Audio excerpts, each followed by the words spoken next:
Welcome to Morning Coffee with Maddog Merv, the Easter edition. Let's check out and see what we got going today, shall we? Morning coffee. Maddog Merv today. Got our French roast this morning again. No wonder I'm a big fat guy. I mean, And then holy they cow. I always had a schmear. A schmear. Probably going for my bagels. Oh my gosh, I can't even believe it.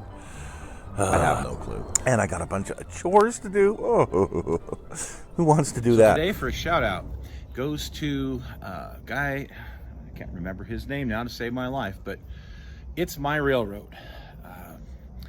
I really like his style. I like what he's building and the way he does things.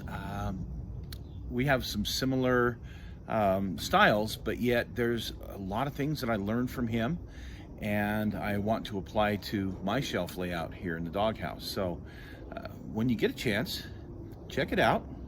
It's My Railroad. All right, folks, so this morning, guess what came? It finally showed up, just as I thought, on Monday. So it was a couple days late, but it did show up. I know, it's just a coffee cup, right? Not just a coffee cup. Disclaimer, we know that, well, I have some kind of a very warped sense of humor, and, well, that's why I have this. It fits right in. So, without further ado, we're going to show you why I wanted this coffee cup.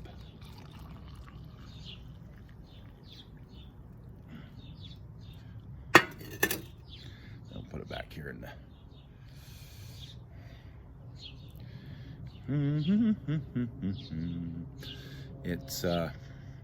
it changes color. Takes a minute to warm up, but as you can see, as it warms up, it starts to change from the dark color to the light color. Sorry to put you through this, but you know, I've just been dying to get this cup because it's so me. So here you go.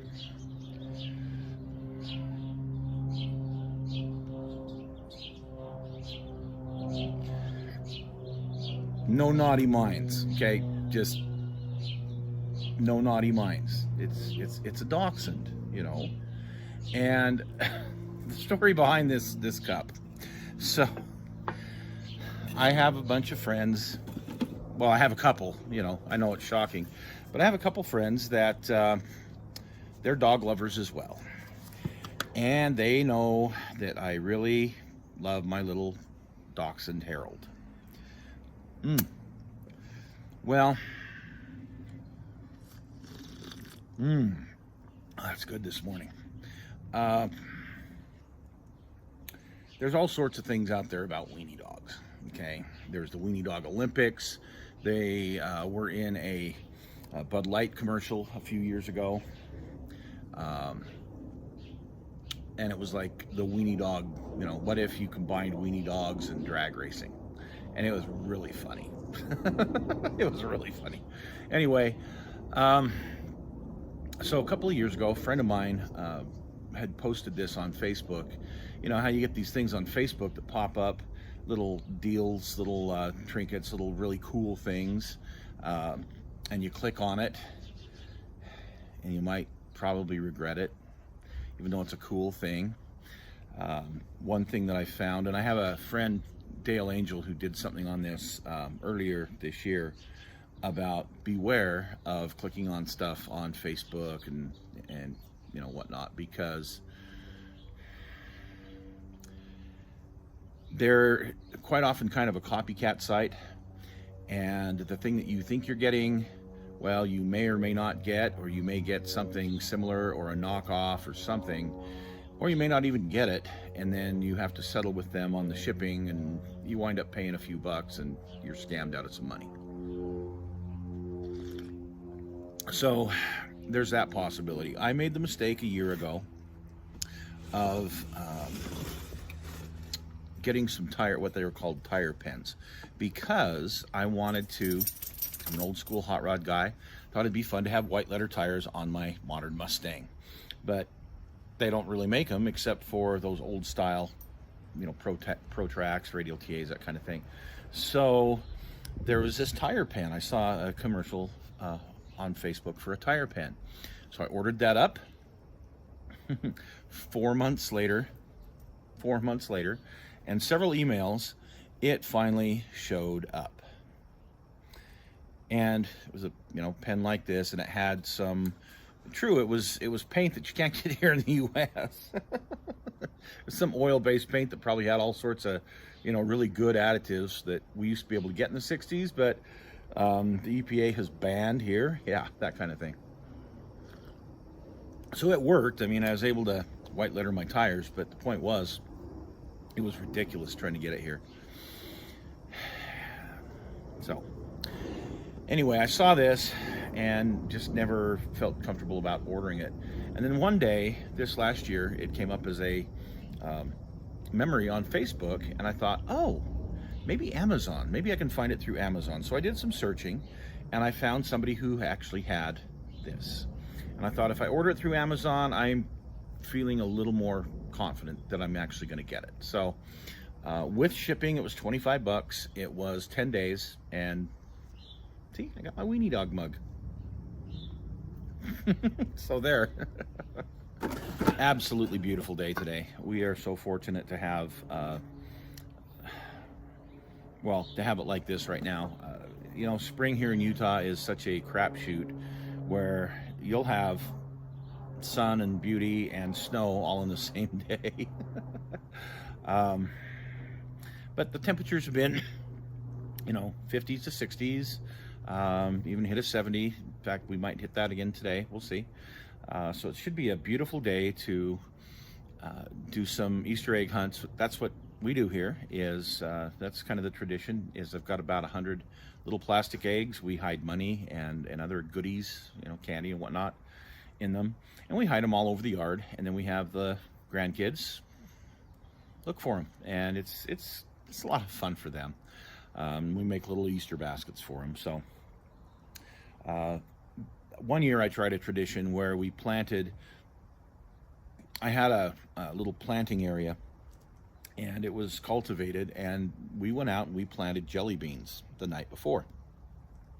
The grandkids that came over, we planted jelly beans, and in the morning, when they woke up and came outside, there was a big, beautiful, multicolored all-day sucker there where the jelly bean had been. So that was just kind of a fun thing. So anyway, I hope you guys liked that piece on Operation Downfall. I had a hard time putting it together because there's so much information, and I've been writing a book actually on Operation Downfall, and it's a historical fiction book.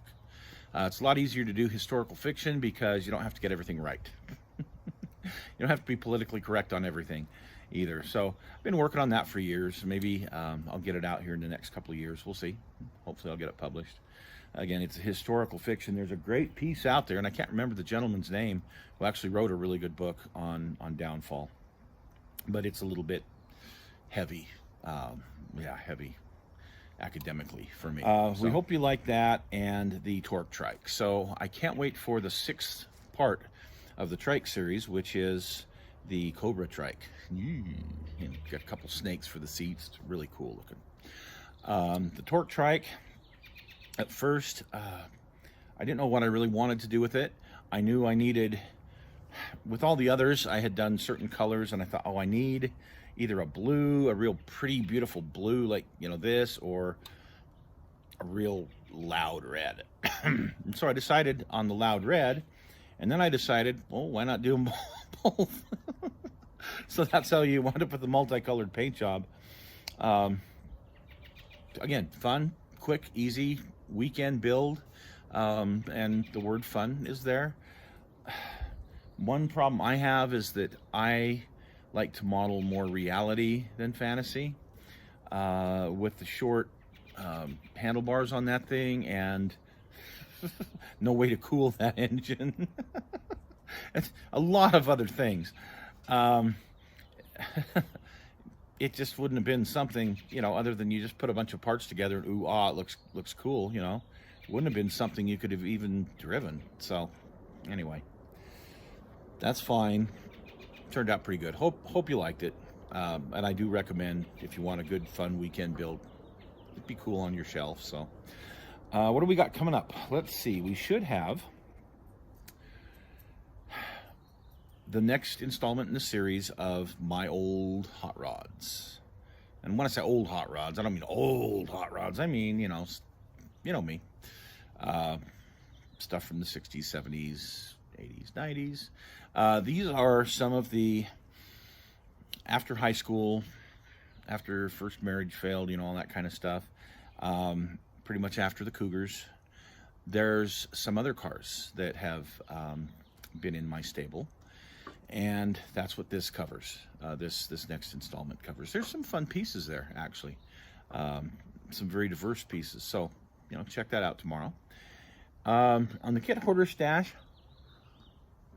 I'm sworn to secrecy because I went out to visit Dave. Dave had picked up something for his stash. And, oh, what do you got, Dave? He says, can't tell you. Not until you open it. So, okay, sounds good. And then he made me promise. Do the same thing for your viewers. Make sure that you tell them it's a surprise, and then, you know, surprise them there. So that's what's coming up Thursday. Sorry. It's how things work sometimes. So, all right, folks, that's enough. You all have a great Easter. Whatever you're doing, enjoy the heck out of it. I hope you got some good weather for it. Looking forward to seeing you this week on all the other shows. Oh yeah, and the end of the Coke bottle charger. Yeah, we've got the final installment in that. Hope you learned something on those decals. That's why I wanted to go ahead and salvage them. I mean, anybody can buy new decals and put them on, but I really wanted to hopefully teach somebody out there how to fix screwed up decals. So anyway, see you soon.